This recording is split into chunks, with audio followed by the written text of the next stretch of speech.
and welcome to the Mirion Technologies second quarter 2025 earnings conference call. At this time, all participants are in a listen-only mode. A question-and-answer session will follow the formal presentation. If anyone should require operator assistance, please press star zero on your telephone keypad. As a reminder, this conference is being recorded. It is now my pleasure to introduce Eric Lynn, Vice President of Investor Relations. Please go ahead. Thank you, Stacy. Good morning and welcome to Mirion's second quarter 2025 earnings conference call. Joining me this morning are Mirion's Chairman and CEO, Tom Logan, and Mirion's CFO and Medical Group President, Brian Schopper. Before we begin today's prepared remarks, allow me to remind you that comments made during this call will include forward-looking statements, and actual results may differ materially from those projected in the forward-looking statements.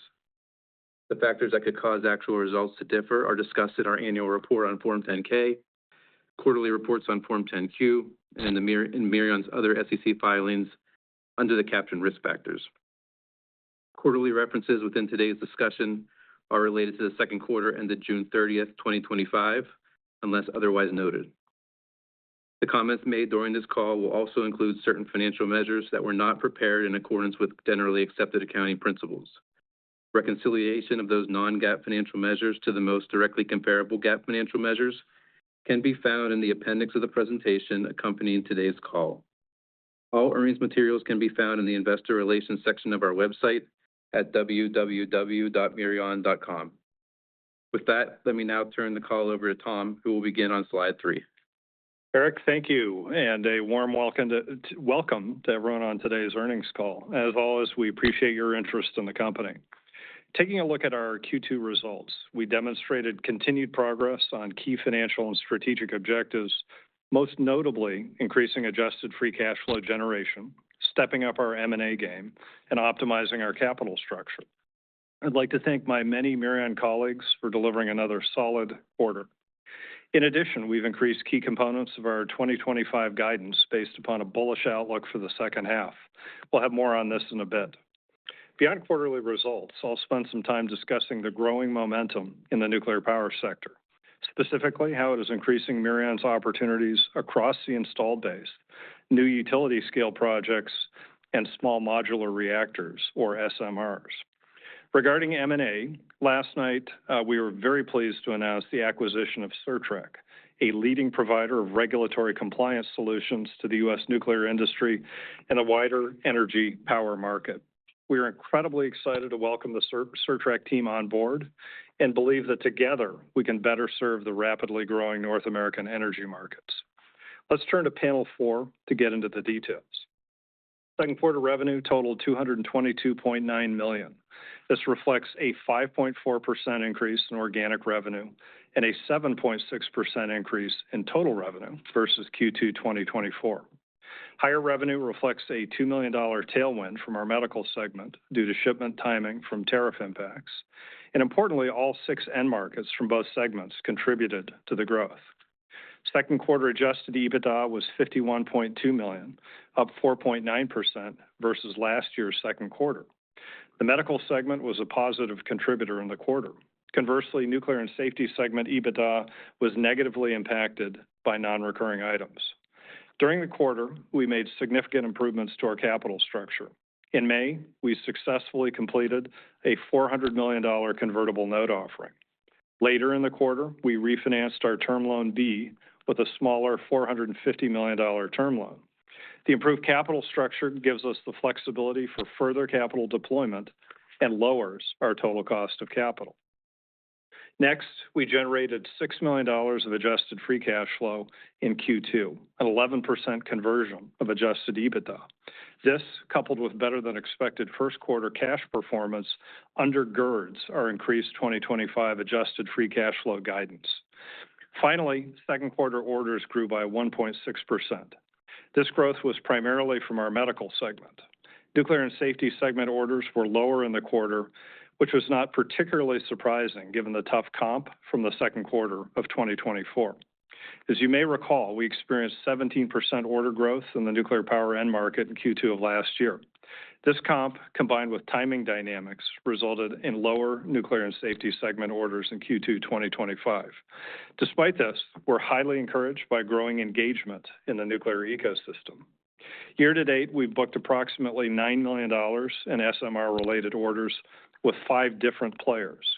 Historically, we've disclosed $17 million in aggregate SMR orders, and we're pleased with the accelerating growth in this sector and continue to strengthen our position. Brian will provide more details on our quarterly performance. I'd like to use my time to provide more context around the improving dynamics within nuclear power, beginning on panel 5. As you'll see later, we're increasing our 2025 organic growth expectations for the nuclear power sector. We're seeing sizable opportunities across the nuclear landscape. While new builds and SMRs are grabbing the headlines, the installed fleet represents an improving opportunity set for the company. Recall that approximately 80% of the nuclear power end market revenue comes from this installed base and is typically accompanied with higher margins. The improving fleet opportunity comes principally in 3 forms: from modernization upgrades, from expanding nuclear capacity, and from extending operating lifetimes. Modernization CapEx is the greatest near-term opportunity for the company. As illustrated on the slide, nuclear operators are planning to meaningfully increase their capital budgets over the next 4 years, supporting a growing opportunity for Mirion. The average age today of the operating fleet is around 40 years old. Based on an expected 60 to 80-year operating lifespan, nuclear reactors are today middle-aged. As a result, system upgrades and modernization are required to ensure continued safe and efficient performance. We expect accelerating reinvestment based upon extensive customer feedback. The slide also highlights additional reinvestment opportunities within the installed base. Decisions to expand nuclear capacity, either through power upgrades or higher capacity factor targets, often require incremental capital investments from customers. We are seeing our customers invest in next-generation in-core and ex-core instrumentation and bring on additional monitoring to more precisely manage key operating parameters. This gives them the confidence to run at higher utilization levels. The third opportunity comes through extending operating lifetimes, including recently announced restarts. This is perhaps the largest opportunity source for Mirion. Life extensions extend the clock on a nuclear facility and drive spare parts replenishment, system upgrades, software royalties, and services to support operations for an additional 10 to 20 years. Importantly, when an operator plans on decommissioning a power plant, they typically reduce CapEx dramatically 3 to 5 years in advance. Thus, decisions to life extend also reverse this subtle dynamic. In July, Vistra received approval from the NRC to extend operations of its Perry nuclear plant through 2046. This is the most recent example of the appetite to extend the life of existing reactors. Given all this, it should not be surprising then that we have been eager to strengthen our nuclear power-related portfolio. Organically, we've been active this year introducing new products into the market, as shown on panel 6. Earlier this week, I hosted our 20th annual Mirion Connect event with more than 400 in attendance. This annual event brings our customers together to share ideas, showcase our latest innovations, and provide continuing education and training. It's also a tremendous opportunity for lead generation. This year marked record attendance as customers are eager to collaborate to solve their most pressing challenges with a far greater sense of urgency. In this vein, last week we released our Vital platform. This is the digital ecosystem we foreshadowed in our Investor Day in December, and it's a direct response to customer needs. Vital helps operators to simplify monitoring, streamline operations, and improve safety by facilitating real-time monitoring and data collection from thousands of instruments and sensors. Vital is intended to integrate seamlessly, to scale with ease, and support workflow optimization. And it replaces more than a dozen discrete supervisory software applications. It also provides a platform for our expanding digital offerings to interact on a plug-and-play basis. We also highlighted our LightLink technology at Mirion Connect. This technology allows for superior detection efficiency via the replacement of dated legacy photomultiplier tubes with silicon chips. This advanced technology allows for hyper-accurate radiation detection, improved human factors, and greater ruggedization. We believe it will redefine industry standards in operational productivity and reliability. Lastly, we announced our next-generation Apex Guard software application. This digital platform incorporates more comprehensive reporting and improved analytics to drive greater workplace efficiency and inferential reliability. This is particularly relevant for the exploding nuclear medicine sector. These product releases are emblematic of our focus on delivering innovations to meet customers' growing needs. We are also broadening our nuclear power portfolio through M&A. Yesterday, we announced the acquisition of Certrec, shown on panel 7.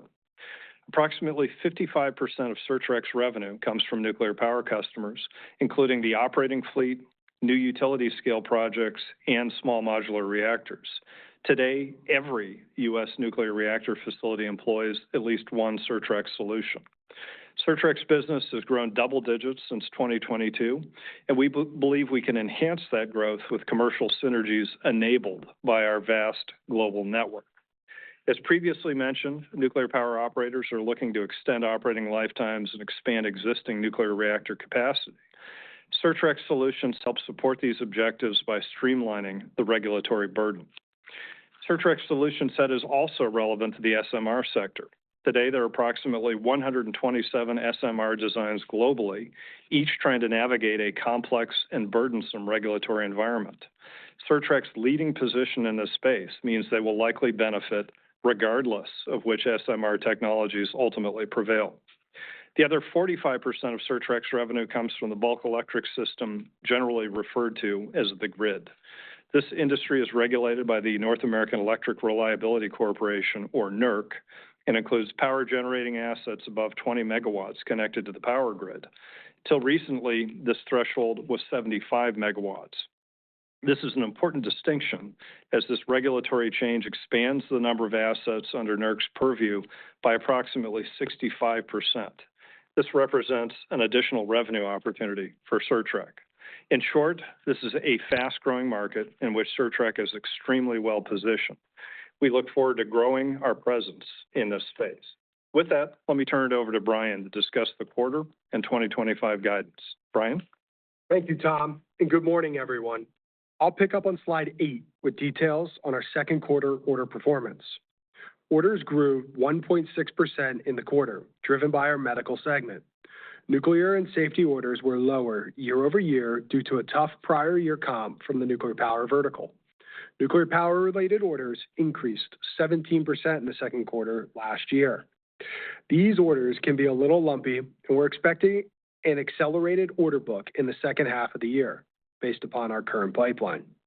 Still, year-to-date, nuclear power orders grew 10%, reflecting the growing momentum in this attractive end market. We are definitely seeing good momentum in the North American and French nuclear power installed base. As Tom discussed, SMR-related activity continues to accelerate. We are highly engaged with key SMR players to support their journey to commercialization. This is a rapidly evolving area, and we're excited to be squarely in the mix. On the medical side, all three end markets, RTQA, nuclear medicine, and dosimetry, saw order growth in the quarter. This dynamic is particularly impressive in nuclear medicine, where we are lapping a 16% organic order increase in the second quarter of 2024. Slide 9 provides an update on the large one-time 2025 order pipeline that we've discussed over the past few quarters. This pipeline is bigger than what we've seen in the past years and indicative of the tailwinds across these key end markets. Today, our pipeline stands at approximately $350 million. We continue to believe we will win our fair share of opportunity set in play. Encouragingly, the project pipeline for 2026 continues to build, and we like our competitive positioning a lot. Moving to the financial results on slide 10. Second quarter consolidated revenue was $222.9 million, up 7.6% versus Q2 2024. Organic revenue grew 5.4% over the same time period.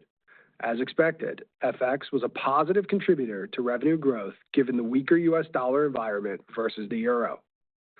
Within the Nuclear and Safety segment, we saw organic revenue growth across each end market. The nuclear power installed base revenue growth was the largest driver in the segment, reinforcing the importance of this sector to our growth expectations. In the medical segment, organic revenue grew across all three medical end markets. Adjusted EBITDA grew as well, up 4.9% to $51.2 million. While adjusted EBITDA dollars grew, margins contracted slightly due to a couple of non-recurring items in our Nuclear and Safety segment. We experienced FX-related transactional headwinds in France. In addition, project cost increases for a nuclear project in the UK negatively impacted project margins in the second quarter. Lastly on this slide, adjusted EPS was 11 cents per share, a 10% increase compared to last year.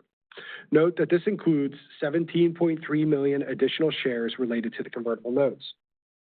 If you exclude the convertible notes, the warrant redemptions in Q2 24, and the founder shares that vested in late 2024, our adjusted EPS would have been 13 cents.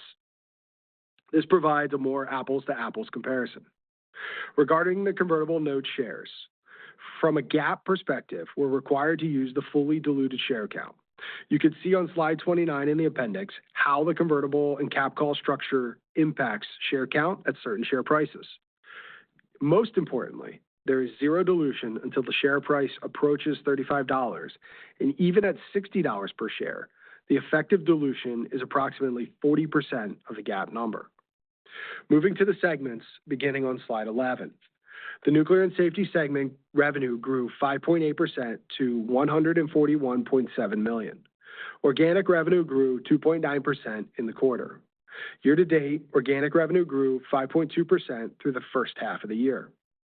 Labs and research has been softer than expected, reflecting DOGE and budget uncertainty confronting the U.S. Department of Energy, as well as tariff uncertainty from China. More significantly, our nuclear power end market is exhibiting double-digit year-to-date revenue growth. Adjusted EBITDA declined slightly to $37.9 million, down 2.6% versus the second quarter last year. Adjusted EBITDA margins contracted in the quarter, reflecting a few non-recurring cost items we already discussed. Moving next to the medical segment on slide 12. Segment revenue grew 10.9% to $81.2 million. Organic revenue grew 10.1% in the quarter. Revenue was $2 million higher due to some accelerated shipments, mostly in RTQA, to get ahead of expected tariff implementations early in the second quarter. This was partially offset by the lapping of our laser business closure. This will be the last quarter for a lasers business adjustment. If we normalize for these, each medical end market performed well in the quarter. Medical segment adjusted EBITDA was $30.1 million, up nearly 20% versus last year. Adjusted EBITDA margins increased approximately 280 basis points. This margin performance was in line with the expectations we shared on our first quarter earnings call. Margin improvement reflects the power of our intrinsic operating leverage we've been discussing. In addition, procurement and mixed performance positively impacted margins in the quarter. Let's spend a few minutes on adjusted free cash flow on slide 13. We continue to improve adjusted free cash flow in the second quarter, adding another $6 million to end the first half of 25 with $35 million of adjusted free cash flow. Most importantly, we're improving our conversion as well. Beyond higher earnings, the biggest drivers continue to be net working capital improvements, an optimized capital structure, and tight controls around CapEx. For instance, on net working capital, project cash flow management and improved collection performance contributed positively to the first half of the year. We continue to expect improved productivity in net working capital through year-end. Within our capital structure, a lower SOFR rate environment over the past 12 months was a tailwind for interest expense, as was the debt refinancing we did in 2024. Separately, we successfully launched a convertible note in the second quarter and amended and extended our existing term loan, pushing its maturity to 2032 and significantly reducing the principal amount. These actions will be more impactful in the back half of 2025 and fully reflected in 2026. Lastly, year-to-date CapEx totaled $17 million, approximately $7 million lower than the first half of 2024. We're on track for 2025 CapEx of $40 million and an 18% reduction versus 2024. Before we open the call to Q&A, slide 14 details our updated 2025 guidance. We have raised and tightened key 2025 metrics, including total revenue growth, adjusted EBITDA, adjusted free cash flow, and adjusted EPS. We slightly lowered organic revenue growth, but most importantly, we raised organic revenue growth within the nuclear power end market. Let's get into the details. Moving top to bottom on the slide, organic revenue growth was revised lower to reflect U.S. government budgetary headwinds impacting our labs and research business we already discussed. Recall that this end market within our nuclear and safety segment includes business from the U.S. Department of Energy and universities. As a result, we lowered labs and research expectations from low single-digit organic revenue growth to modestly negative growth in this end market. These reductions are being largely offset by increased organic growth expectations from our nuclear power end market. We now expect 2025 double-digit organic growth from nuclear power versus high single-digit previously. Next, total revenue growth is expected to be 7 to 9%, up from 5 to 7% previously. This reflects a 125 basis point tailwind from foreign exchange and a 100 basis point improvement from the acquisition of Certrec. These tailwinds more than offset the slight adjustment to 2025 organic revenue growth. Adjusted EBITDA is now expected to be between $223 and $233 million, up from $215 to $230 million. This reflects the previously mentioned revenue drivers as well as revised cost inputs from tariffs and foreign exchange. Adjusted free cash flow is forecasted at $95 to $115 million, representing both an increase to total dollars and the expected conversion rate. The increase reflects higher expected EBITDA, lower cash taxes, and net interest expense savings. Project cash flow timing in the second half will likely cause net working capital to be a use of cash for the full year. Lastly, adjusted EPS is expected to be between 48 and 52 cents per share and reflects the full GAAP impact of the additional shares related to the convertible note. We've included in the appendix a slide that illustrates changes to 2025 guidance over the past 4 disclosures. For the third quarter, we're expecting nuclear and safety segment adjusted EBITDA margins to be flattish year over year, before rebounding nicely in our seasonally strong fourth quarter.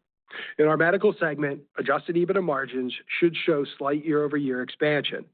Medical segment organic revenue growth should return to mid-single digits, accounting for the shipment timing of sales volumes related to potential tariff impacts in the second quarter.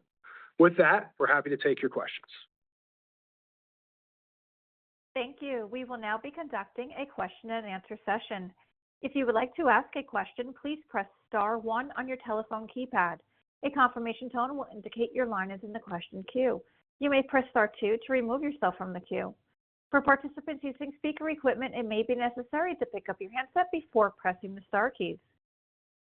Your first question comes from Chris Moore with CJS Securities. Please go ahead.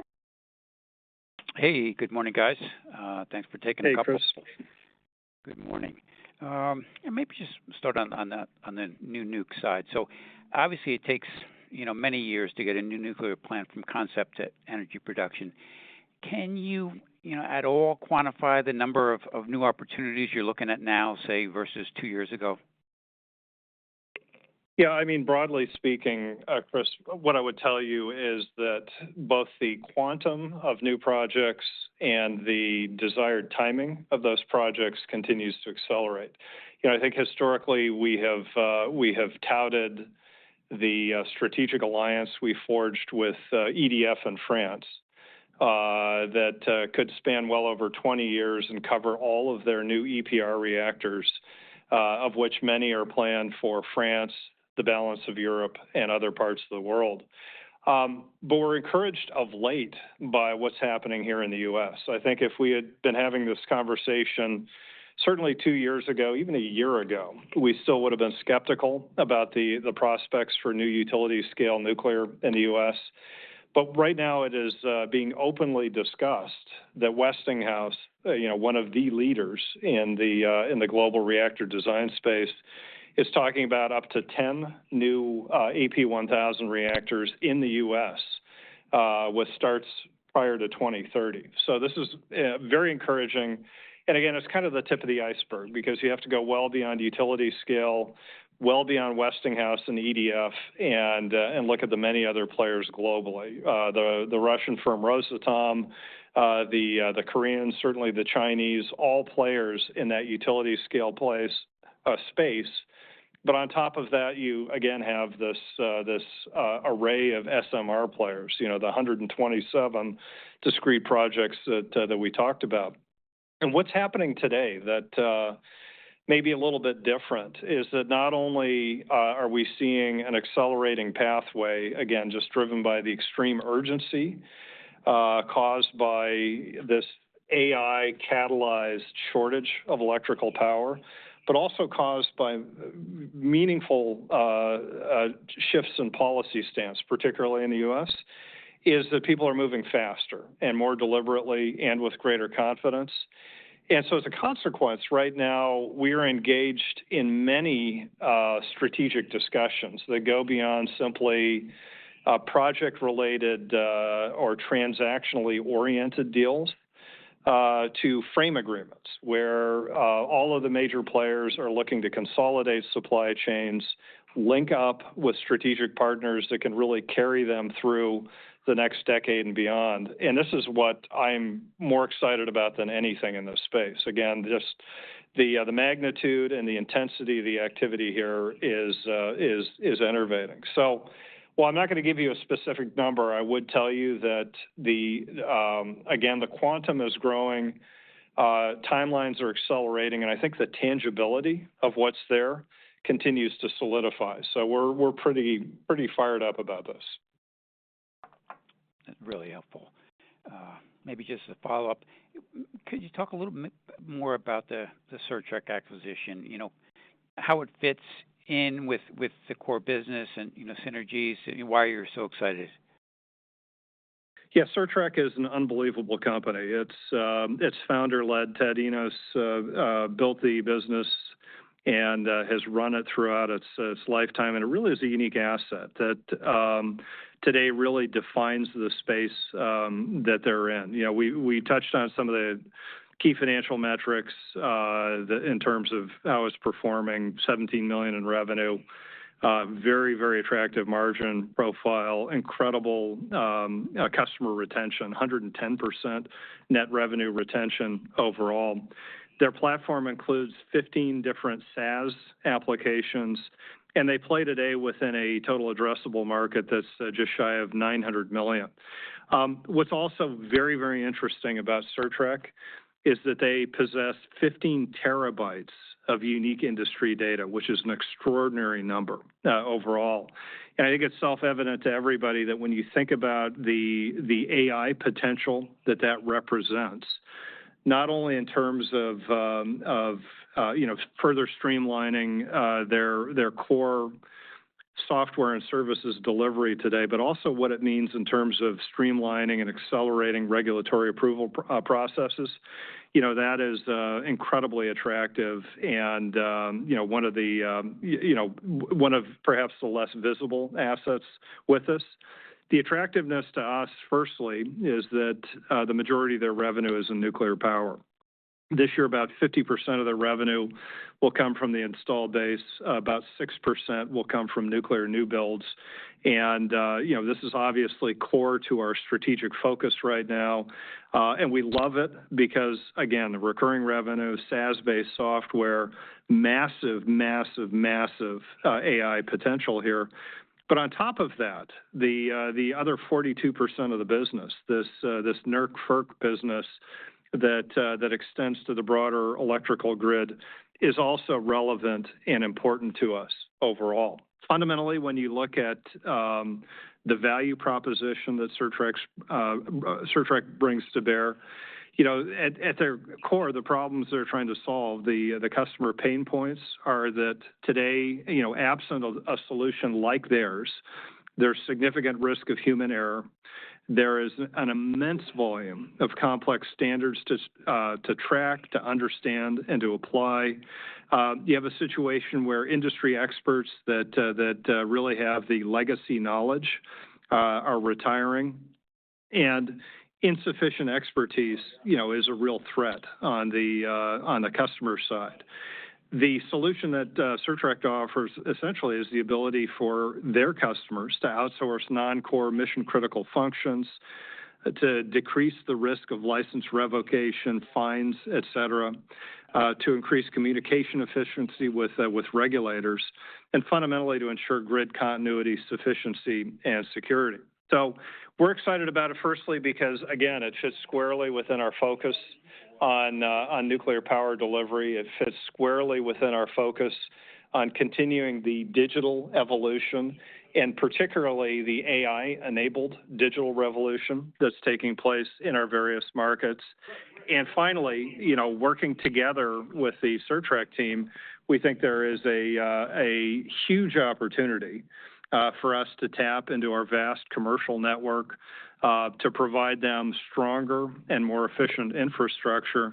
And again, recognizing their margin profile, their incredible capabilities as a team, we think this is going to be a great asset for us overall. Perfect. I will leave it there. Thanks, guys. Next question, Joe Ritchie with Goldman Sachs. Please go ahead. Good morning, guys. Yeah. Yeah, so my first question, look, it was good to see the nuclear power growth rate raised for the year. I guess if I go back to slide 5, right, you talk about like 80% of your revenue coming from your installed base. I know this is simplistic, but, should we be thinking about kind of like, 8 points of growth, coming from, the installed base this year? And what I'm really trying to get at is you talked about extensively, having conversations with your customers. And I think, what I'm trying to figure out, and I think what investors are trying to figure out, is like how bankable is the growth rate from the installed base, not just this year, but really, really beyond this year. Yeah, and here, Joe, we have to approach it axiomatically, because the dynamics are changing rapidly and broadly. But the key fundamentals here are that there is insufficient electrical generating capacity globally to support current needs, and those needs continue to grow at a very high rate, again based upon the work of hyperscalers in support of AI overall.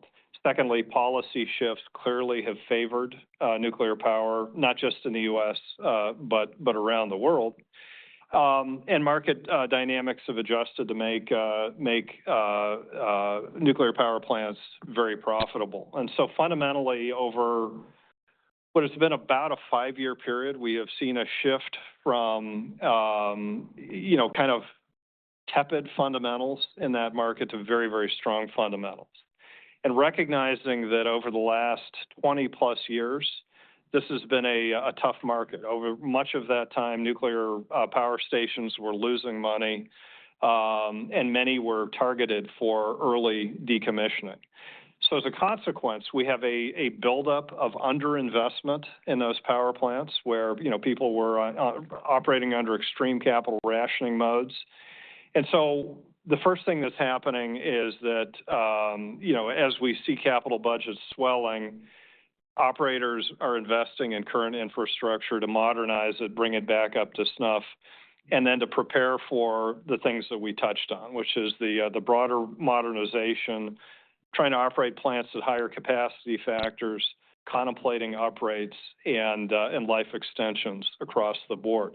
Not only does this reverse that dynamic of extreme capital rationing, but it also, over time, is shifting their footing toward more growth capital to enable these things. And so those are the fundamentals that are essentially underpinning the overall operating fleet.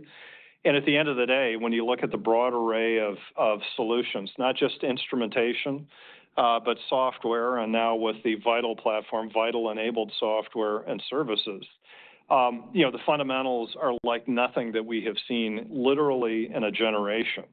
And so from our standpoint, as we look at this, while we're not going to quantify a specific number in terms of longer-term growth rates in the space, clearly it is moving up and to the right, and our expectation is that this is a generational trend that we're going to work very, very hard to exploit continuously.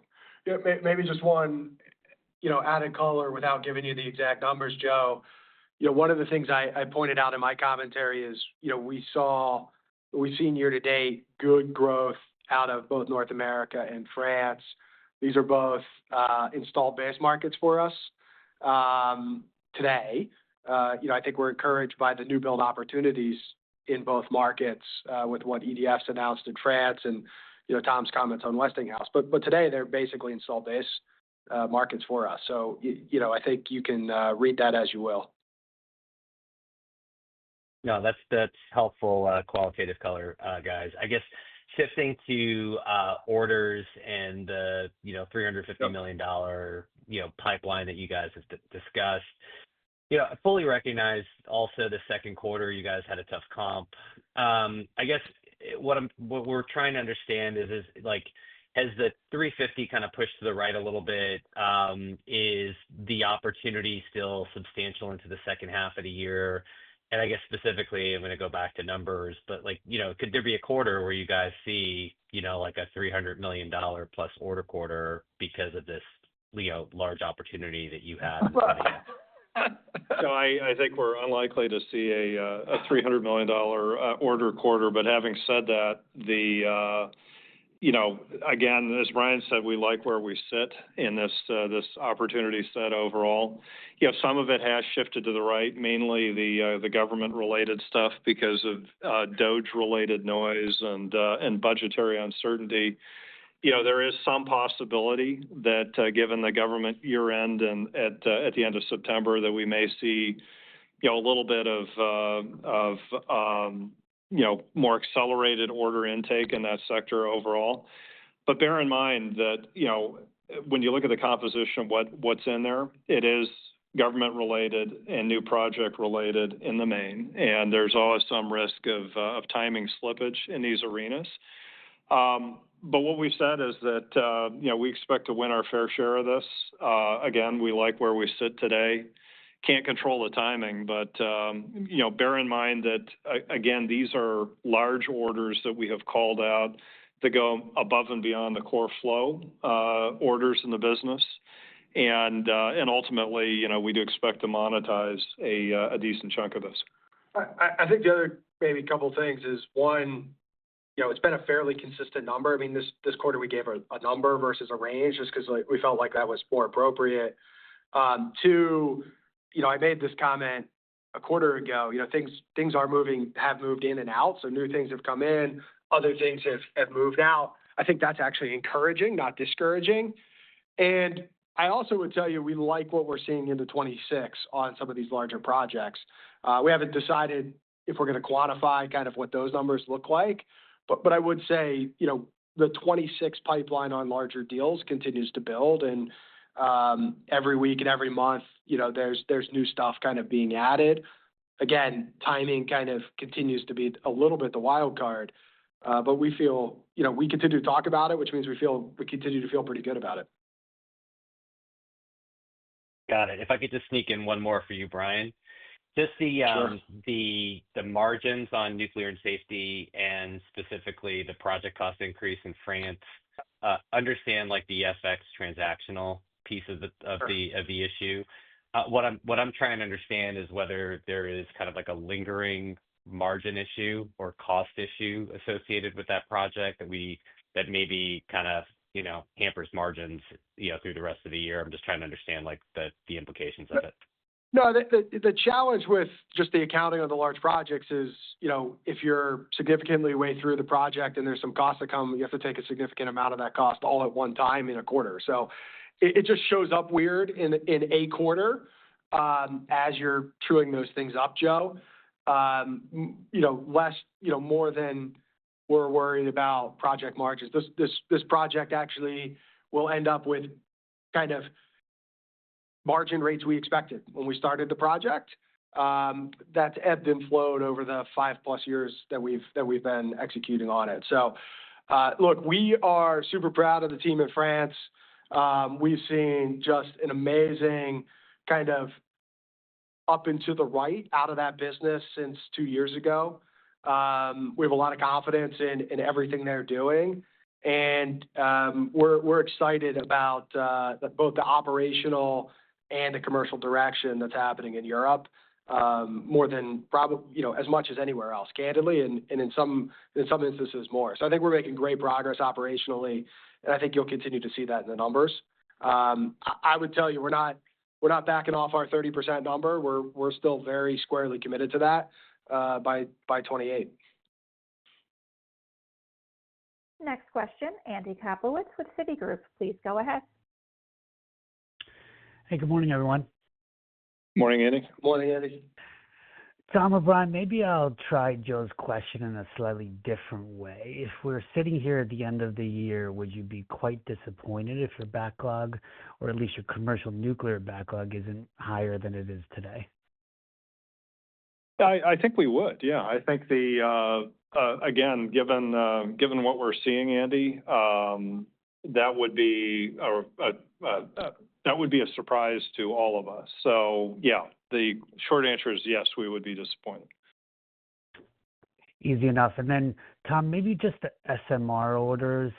Like, obviously, they're still kind of small numbers, but there's obviously been a ton of noise around SMR lately, as you kind of pointed out.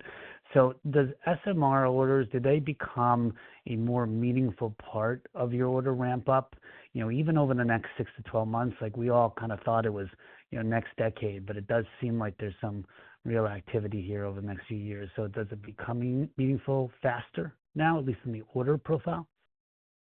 Andy, we continue to be cautious here, again, recognizing that this is an industry, a space, a sector that will go through some level of consolidation. Clearly we're not going to have 127 viable SMR players 10 years from now. And so we expect that right now, as we kind of churn through this wave of first-of-a-kind reactors, that this is the time when strategic alliances are being forged. We're working hard to make sure that we get our fair share or better of positioning in the leading players in the space overall. Clearly, it has accelerated faster than I would have guessed a year ago.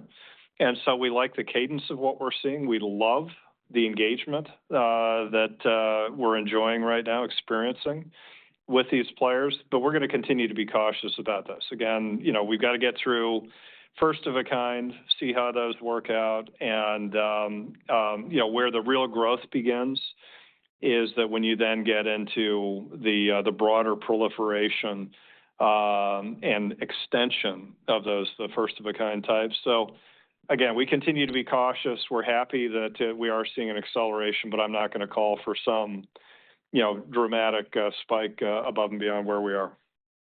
It's helpful, Tom. And then maybe, given concern about hospital reimbursement, you mentioned DOGE, it's obviously not surprising they're seeing, some modest impact on Mirion, but maybe you could talk about the resiliency of your medical and labs businesses moving forward, that you won't see incremental sort of negative revisions to your growth forecast. I mean, is this kind of you adjust and then you move forward in medical overall, still, call it a mid-single digit plus business?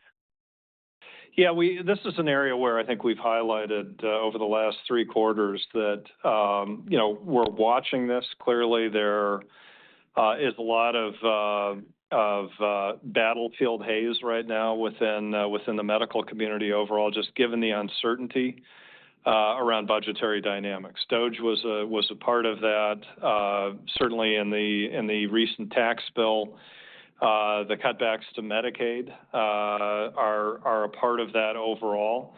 And so we have been pushing the team very, very hard for the better part of the last year to give us the best possible insights in and around this market, and really to be looking around corners for signs of what you articulated. And what we're seeing so far is that our markets have held up pretty well, in part because radiation therapy in general tends to have a higher proportion of reimbursement dollars coming from Medicare versus Medicaid and from private insurance overall. But secondly, given the imperative to improve efficiency within radiation therapy clinics, that plays well with our solution set. Our product offerings are all about efficiency and accuracy and help drive greater patient throughput in these facilities. The central part of that is our SunCheck software platform, which at its heart is a workflow platform that drives great efficiency in that environment. But on top of that, it's all of our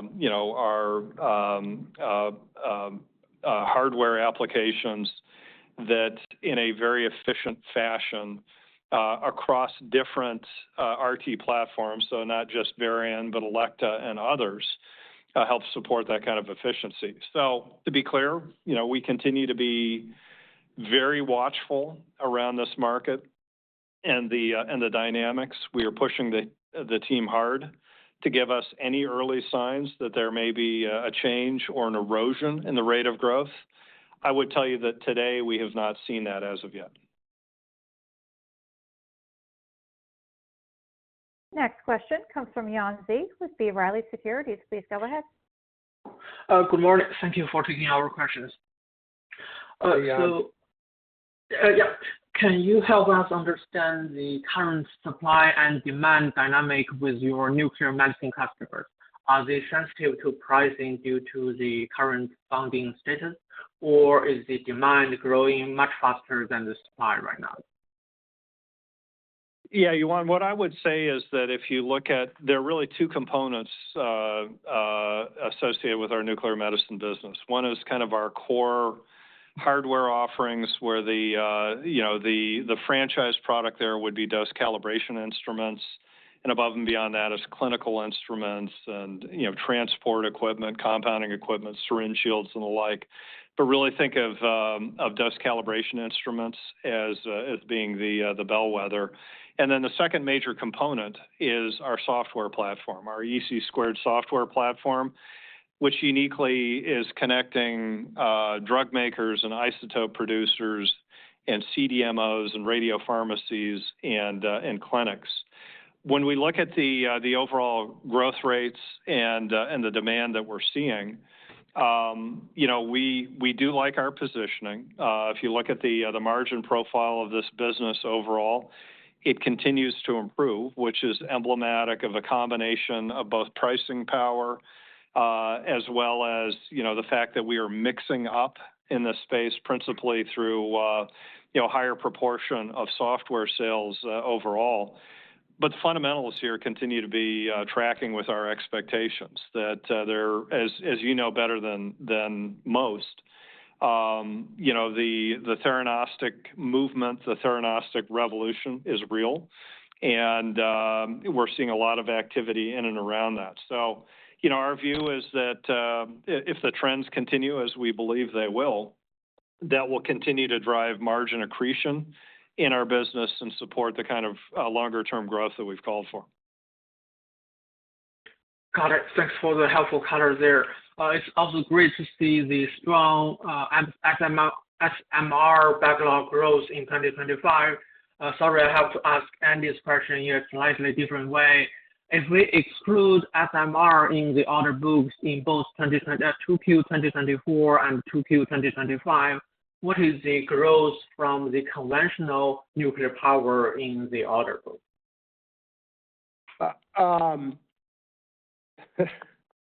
That's I gotta see if I have the data in front of me, Yuan. I think if you look at it from a quarter or year-to-date perspective, I would tell you that we are. I got the wrong page. Apologies. If you look at it from a year-to-date perspective, we still have positive order growth in the nuclear power segment.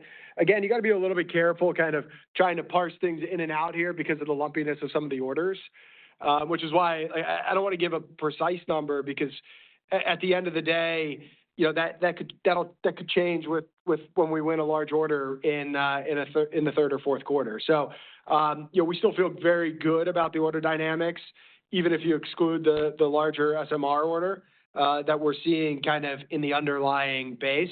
And most importantly, I mean, our revenue numbers are double digits, and I would tell you that with very little SMR revenue running through the P&L today. So that is, I think, the most encouraging thing.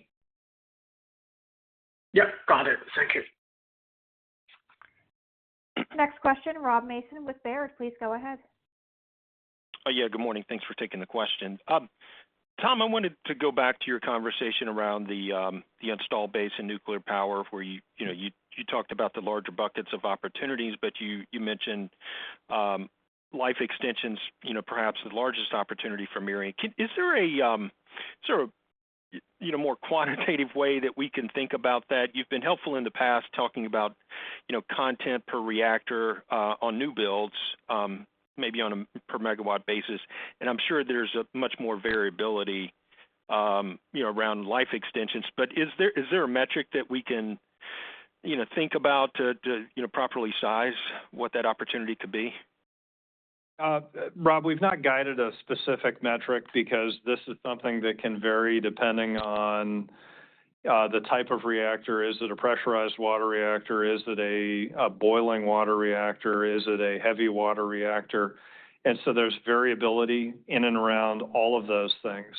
And to some degree, it's also there's also variability induced by the size of the fleet. So if you look at somebody like Constellation, the number one operator of nuclear power plants in the U.S. versus others who may be operating a single power plant, it varies depending on how those fleets are being managed overall.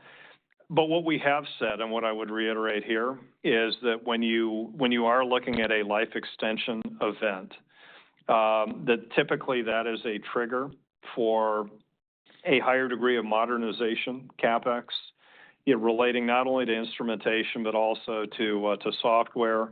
This is where there are certain product categories like radiation monitoring systems, which typically have about a 20-year replacement cycle, give or take a few years, again, depending on facts and circumstances. But oftentimes when an operator is making a decision to life extend a power plant, that's when they'll say, okay, we need to upgrade our core RMS systems. So again, it varies across the board. So I'm hesitant to give you any specific guidance on, the numbers are in this range and you can put that into your model. Sure.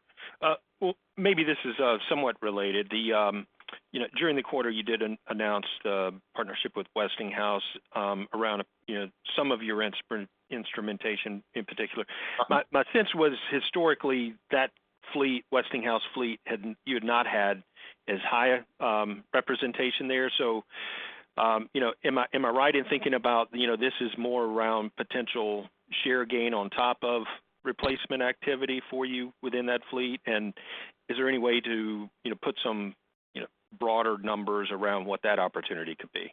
Yeah, that's 100% accurate. That this is an opportunity to essentially upgrade the fleet that Westinghouse covers with a digital neutron flux measurement system. And these instruments, just for the uninitiated, are essentially measuring a variety of parameters inside the reactor core and immediately outside of the reactor core, the most important of which is neutron flux, which is essentially the volume of neutrons that pass through a defined volume in a given period of time. It's essential to understand those dynamics because that provides a lot of insights about the operating quality and the safety of the combustion that's taking place inside that reactor overall.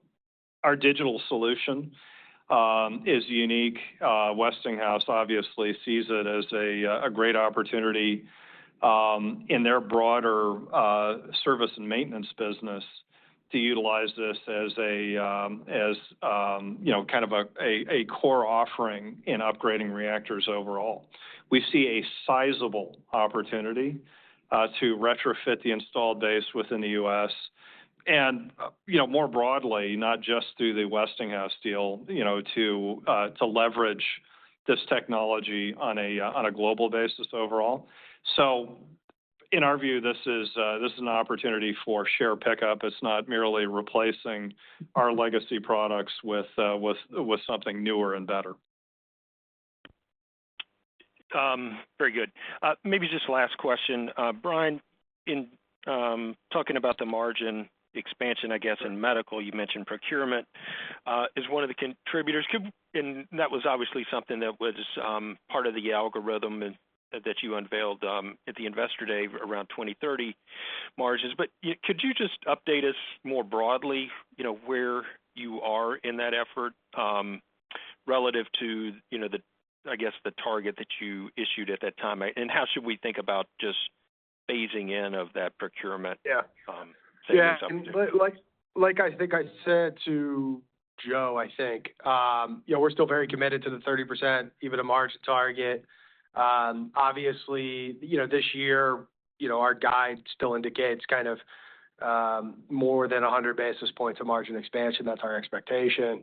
Obviously, that means it needs to pick up from here, and that's what we're very focused on. And even an acquisition like Certrec, although not contemplated then, helps with this journey. They actually have better EBITDA margins than we do as a company, so that's helpful. So, I think we're still we're still very committed to it. The idea generation and the tactical pipeline is still very robust. We like what we're doing on the procurement side. One of the things, that we've announced internally, and we should talk about it a little bit here, is, some of the variabilization of our both our software and IT labor. In a deal that we did a partnership deal with a large partner in this space called Cognizant that we're super excited about, and we think will add a ton of value for us, both on the cost side, but actually even more importantly on the speed to market side for new software products. And that's something that we continue to implement here over the next couple quarters. So we feel good. I think one of the things you saw in the medical space this quarter is just that operating leverage. I mean, when you get into these high single digit and in this case double digit kind of quarters, the P&L structure really plays to our favor, specifically in that business. And we saw 200 basis point margin expansion plus across every one of the businesses we have within our medical business in the second quarter. So we're excited about where we're going, and we're even. I would tell you, we continue to have a lot of conviction around our targets. Yeah, Rob, just to tag on to Brian's comments too, historically we've been very clear that the pathway to 30-point margins is a combination of operating leverage, which is, the biggest single lever, and that's what's carried us historically. It's price, it's procurement, it is continued footprint rationalization.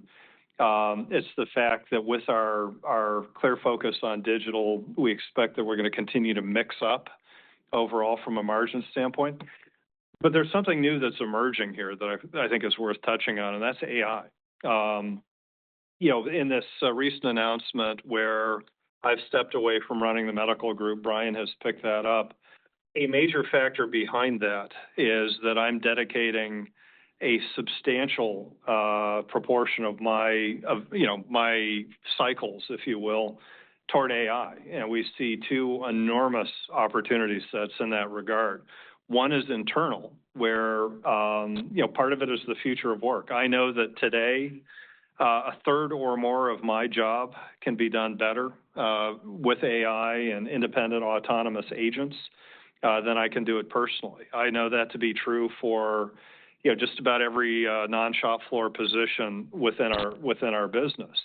We know that AI represents, not in the future, but today, an opportunity for us to substantially improve our not only our efficiency, but also our net output capabilities from a human capital standpoint. Additionally, internally, there are more and more near-term opportunities to harness AI for supply chain management, for conversion activities. Think of it in terms of master production scheduling, for distribution capabilities, for product design capabilities, et cetera.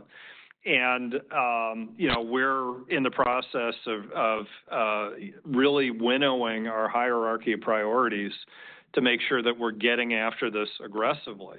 The second bigger bucket is the customer-facing stuff, where clearly, we see enormous opportunities to improve the utility that we are bringing to our customers through AI solutions. And again, we're taking this very seriously, devoting substantial resources to it.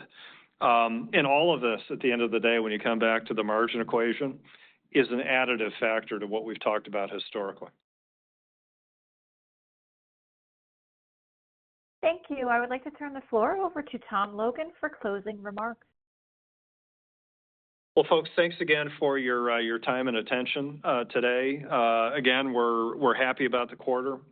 We feel like again we continue to improve our financial metrics, our operating metrics. We continue to be very bullish about the order pipeline and expect to continue to extend the dynamics there in terms of what we bring down over the course of the year.